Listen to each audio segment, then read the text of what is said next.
बात करें तो दुनिया की कई बड़ी अर्थव्यवस्थाएं ना धीमी पड़ रही है इस टाइम पर।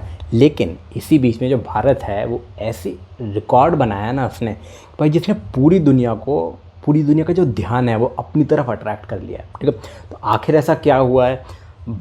इंडिया जो है वो फिर से दुनिया की फास्टेस्ट ग्रोइंग मेजर इकोनॉमी बन गया। क्या ऐसा है? तो चलिए इसके बारे में जानते हैं, पूरी डिटेल से अपन लोग समझेंगे। ठीक है, अब दोस्तों, प्रधानमंत्री नरेंद्र मोदी ने हाल ही में एक घोषणा की है कि भाई इस वित्तीय वर्ष में भारत की जो जीडीपी है वो 7.7% रही है। सिर्फ इतना ही उन्होंने नहीं कहा है। ठीक है, इसके बाद एक और चीज़ कही कि मार्च 2026 में समाप्त हुई जो क्वार्टर है, इसमें आपकी अपनी जो अर्थव्यवस्था है 7.8% की रफ्तार से बढ़ी है। ठीक है, अब सवाल ये है कि क्या ये आंकड़ा इतना ज़्यादा इम्पोर्टेंट क्यों है? ठीक है, मान लीजिए दो दुकानदार हैं। ठीक है, दो दुकानदार है। पहला जो दुकानदार है वो साल भर में 100 रुपये से 108 रुपये तक पहुंचाता है। ठीक है, दूसरा जो दुकानदार है वो 100 रुपये पे से केवल और केवल 102 रुपये तक पहुंचता है। ठीक है, स्पष्ट है कि जो पहला वाला दुकानदार है वो तेज़ी से आगे बढ़ रहा है कि नहीं? ठीक इसी तरह दुनिया की जो बड़ी अर्थव्यवस्थाएं हैं उनकी तुलना भारत की जो ग्रोथ है ना, भारत की जो ग्रोथ रेट है, इन सब में सबसे तेज़ बनी हुई है कौन? इंडिया। तो भाई आखिर ग्रोथ आई कहाँ से है? ये चीज़ अपन लोग समझते हैं। सरकार के अनुसार इनके पीछे जो 3 बड़े कारण हैं इसके पीछे। ठीक है, पहला बड़ा कारण क्या है?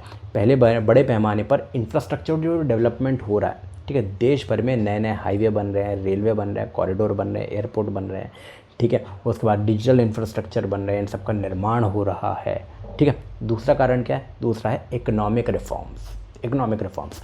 Ease of doing business Modi ji कितना चला रहे हैं। ठीक है, इसमें कितना ज़्यादा सुधार हो रहा है, निवेशकों को मतलब बहुत ही ज़्यादा अट्रैक्टिव नीतियाँ दी जा रही हैं, ये सिखाई जा रही हैं, सारी चीज़ें। ठीक है, तीसरा वेलफेयर स्कीम्स। सरकारी जो योजनाओं में लोगों को नया खर्च करने की जो कैपेसिटी है ना, वो चीज़ें बढ़ा रही है। ठीक है, तो इन सब चीज़ों से मजबूती मिल रही है इन्वेस्टर्स को। ठीक है, इसका आम आदमी पर क्या असर होगा ये चीज़ समझते हैं थोड़ा सा। मैं आप लोग को फटाफट से बताऊँगा, ज़्यादा टाइम नहीं लूँगा। अगर अर्थव्यवस्था जो ग्रोथ है वो लगातार तेज़ी से बढ़ेगी तो भाई देखो, सबसे पहले तो रोज़गार के अवसर बढ़ेंगे, राइट। दूसरा क्या हो गया? नई जो कंपनियाँ हैं ना, उनका जो इन्वेस्टमेंट है वो हो सकता है, राइट। ठीक है, उसके बाद हो गया इंफ्रास्ट्रक्चर और बेहतर हो सकता है।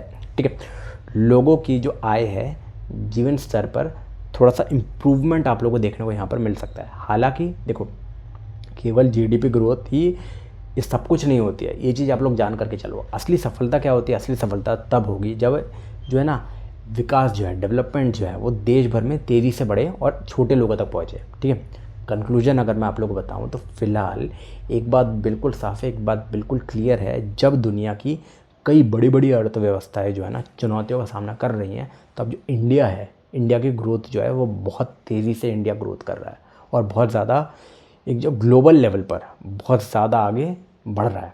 ठीक है, तेज़ी से बढ़ रहा है, या फिर ये आप लोग कह सकते हो। अब क्या आपको लगता है कि भारत आने वाले टाइम में दुनिया की तीसरी सबसे बड़ी अर्थव्यवस्था बन सकता है या फिर नहीं? आप लोग कमेंट करके मुझे बताना।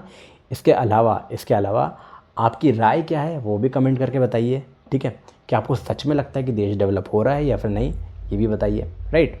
क्योंकि विचार देखो लोगों के अलग अलग हो सकते हैं, सबके विचार अलग अलग हो सकते हैं। और ऐसी न्यूज़ के लिए सब्सक्राइब कर लेना, बेल आइकन दबा देना। अपने कल के वीडियो में, तब तक के लिए बाय बाय, जय श्री राम, राधे राधे, हर हर महादेव दोस्तों।